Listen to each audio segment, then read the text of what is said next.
Baik Pak Gawan, Ya. dapatkah Bapak menceritakan silsilah keluarga sampai Bapak kepada generasi keberapa? Ya, ya. Gini, kita mungkin coba agak ke belakang Bu ya.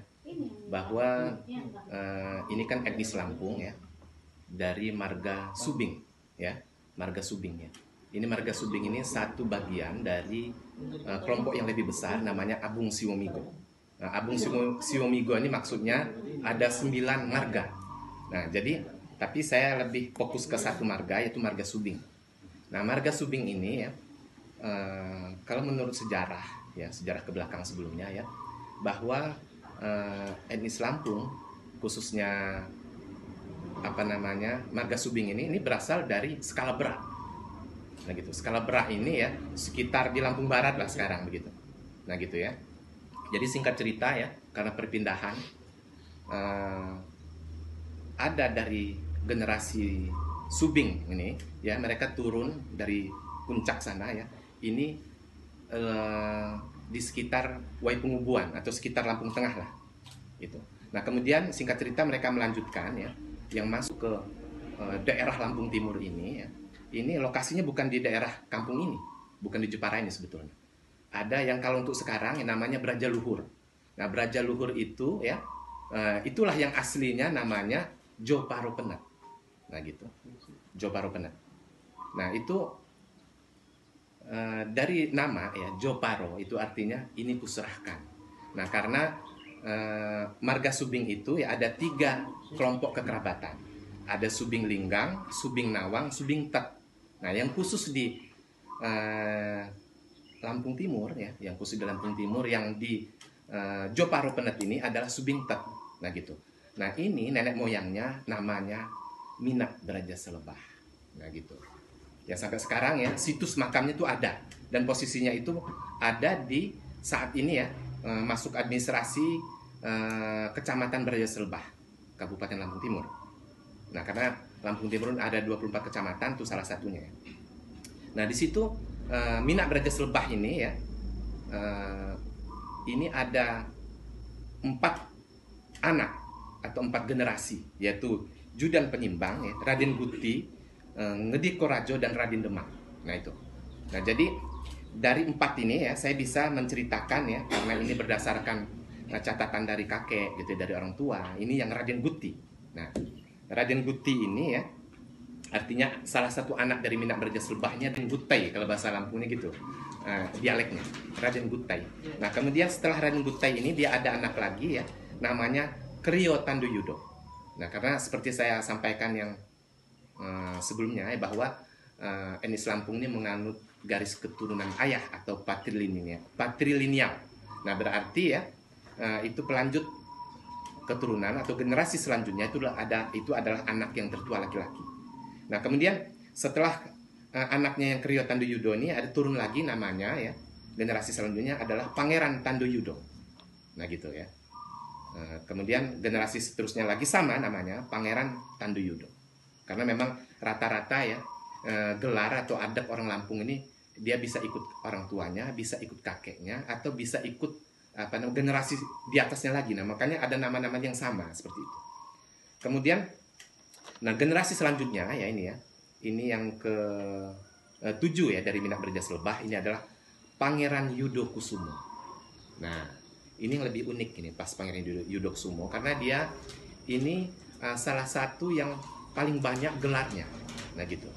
Nah, jadi ini gelar terakhir adalah Minak Brajosakti itu ya. Tapi sebelumnya ya, karena mereka ini ya menurut cerita orang tua dan dari hasil kajian orang tua saya di manuskrip itu ya, beliau inilah yang bergelar ya Pangeran Penyuritan. Jadi ada hubungan interaksi sosial ya, mungkin juga interaksi politik ya ke Banten waktu itu. Nah gitu. Nah atau lebih dikenal ya kalau bahasa dulu yang suka disebut namanya Sibo ke Banten. Nah gitu. Nah inilah generasi yang ke-7 atau Pangeran Yudo Kusumo. Ini dia mendapat gelar dari Banten sana namanya Pangeran Penyuritan. Tapi gelar terakhir ya di wilayah Joparopenet itu Minak Brajosakti. Nah gitu ya.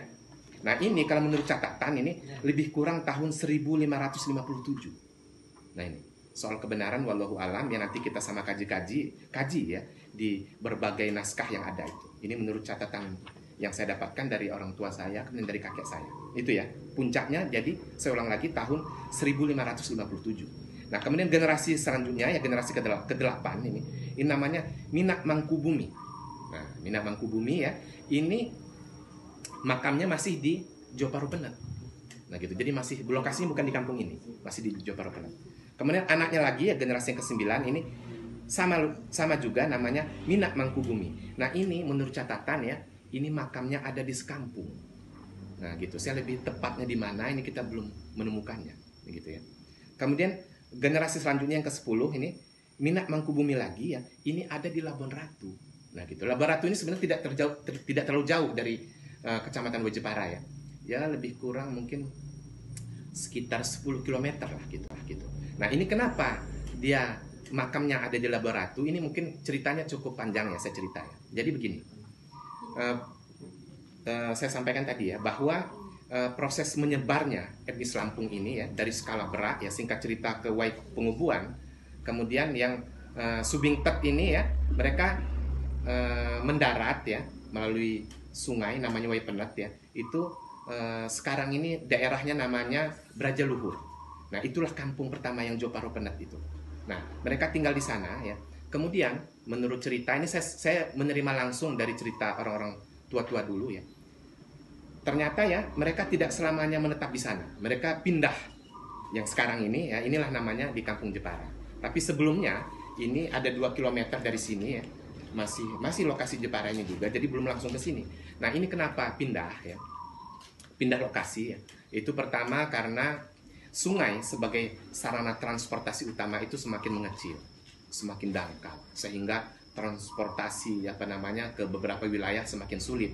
Nah, sementara ya penjajah Belanda ini sudah membuat jalan ya, infrastruktur itu mulai dibangun, sudah ada jalan dari kampung ke kampung di seluruh Lampung ini sudah ada jalan aspal, begitu kan? Sudah bisa dilalui ya, sudah warga tuh lebih mobilitas gitu. Nah, itulah pertimbangannya kenapa generasi dari Minak Brajaselbah ini pindah dari Brajaluhur itu pindah ke daerah sini, itu alasannya. Nah, ternyata ya proses perpindahan ini cukup lama ternyata kan, bisa berhari-hari bahkan berbulan-bulan kan gitu ya. Ya mungkin bahkan bisa tidak cukup 1 tahun gitu, perjalanan kan sulit, menembus hutan mereka ya, harus membawa kendaraan ya pertama dari perahu, kemudian turun ke darat lagi ya harus melalui kendaraan gerobak begitu kan. Nah, itu artinya tidak mudah, jadi cukup lama. Nah, untuk mencapai lokasi yang di sini, yang Joparo atau Jepara ini sekarang lebih dikenal ya, mereka ini bermukim dulu namanya di Labuan Ratu. Nah, kenapa di Labuan Ratu? Ini karena ada hubungan emosional ya, karena bisa dikatakan kelamo dari kakek saya ya, ini orang Labuan Ratu. Nah, itu ada hubungan emosional seperti itu, artinya dia di tempat saudaranya begitu. Nah, jadi itulah tempat transitnya, sehingga barang-barang yang dibawa dari Brajaluhur itu banyak tinggal sementara di situ, gitu. Karena belum bisa langsung lah, karena ya banyak hal gitu ya di perjalanan cukup panjang. Nah, baik itu apa kalau ditanya peralatan seperti apa ya? Ya namanya mereka pindah rumah gitu ya, pindah lokasi, pindah pemukiman ya. Ini kan peralatan rumah ya, seperti pepadun yang seperti kita saksikan ada di belakang ya. Nah, itu kan dibawa juga. Itu simbol dari kedudukan suku Lampung itu ada di Pepadun. Nah, itu kan membawanya tidak mudah. Nah, itu. Nah, jadi tidak langsung dia transit dulu di Labuan Ratu. Nah, termasuk ya instrumen pelengkapnya. Jadi Lampung ini kan misalnya seperti barang-barang tua ya, bisa dikatakan seperti keris gitu ya, tombak gitu ya, kemudian pedang. Nah, itu kan banyak perangkatnya ya. Nah, itu juga instrumennya banyak ya. Nah, itu ya otomatis ditempatkan dulu di Labuan Ratu. Nah, begitu. Nah, makanya saat zaman itu kan terjadi pada saat ya Minak Mangkubumi ya. Jadi Minak Mangkubumi ini ya, ini bapaknya kakeknya kakek saya. Nah, gitu. Itu. Jadi kakeknya kakek. Itu generasi yang kelima berarti ya. Nah, gitu. Nah, jadi ternyata ya dari kakeknya kakek saya itu ya, itu tidak semua barang-barang itu bisa selesai kita alihkan ke sini. Termasuk sejak zaman kakek saya itu juga ada prosesnya. Kemudian termasuk zaman orang tua saya, bahkan zaman saya pernah ada sebagian barang yang saya ambil dari Lebah Ratu. Nah gitu. Gitu. Nah, akhirnya ya sampai sekarang ya, inilah sudah menetap di sini ya. Tapi ya karena itu tadi ya proses perpindahan yang cukup lama ya. Ini memang ada masih barang-barang tertentu yang masih belum kita miliki ya. Bukan berarti di Lebah Ratu, dari lokasi yang lain masih ada. Nah, belum lengkap semuanya di sini. Nah, gitu ya. Nah, jadi setelah dari Minak Mangkubumi ya di Lebah Ratu ya, ini generasi selanjutnya ya yang ke-11 ini adalah Pangeran Bandar, atau lebih dikenal ya terakhir gelarnya adalah Minak Pulun. Nah, Minak Pulun ya, ini menurut catatan dia meninggal di Jepara ya pada tahun 1927. Nah, berarti orang tuanya Minak Mangkubumi tadi dimakamkan di Lebah Ratu, di Kecamatan Lebah Ratu sekarang posisinya.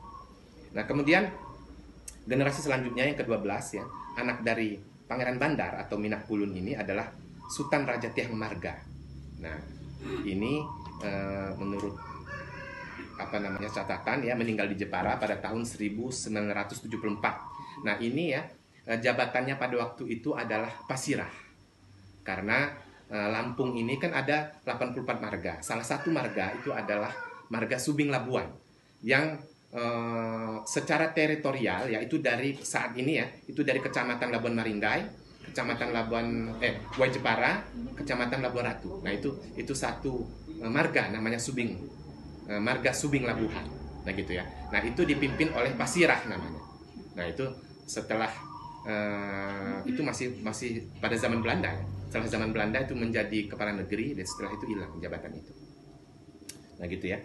Nah, setelah zaman Sultan Raja Tiang Marga itu adalah masih orang tua saya namanya Muhammad Zainal Abidin atau gelarnya Sultan Pangeran Braja Sakti. Nah, ini meninggal di Jepara pada tahun 1994. Nah, itulah prosesnya ya. Jadi dari Minak Braja Selebah hingga ke Sultan Pangeran Braja Sakti atau orang tua saya ya. Jadi kalau ada pertanyaan itu bagaimana prosesnya, itu memang otomatis karena kita menganut garis keturunan ayah ya. Semua peninggalan dari nenek moyang itu ya otomatis turun ke anak yang tertuanya. Nah, gitu. Jadi semua kedudukan dari struktur di adat istiadat, kepenimbangan ya, kemudian tempat tinggal. Nah, begitu ya. Nah, itu ya dapat saya sampaikan ya silsilah keturunan. Terima kasih.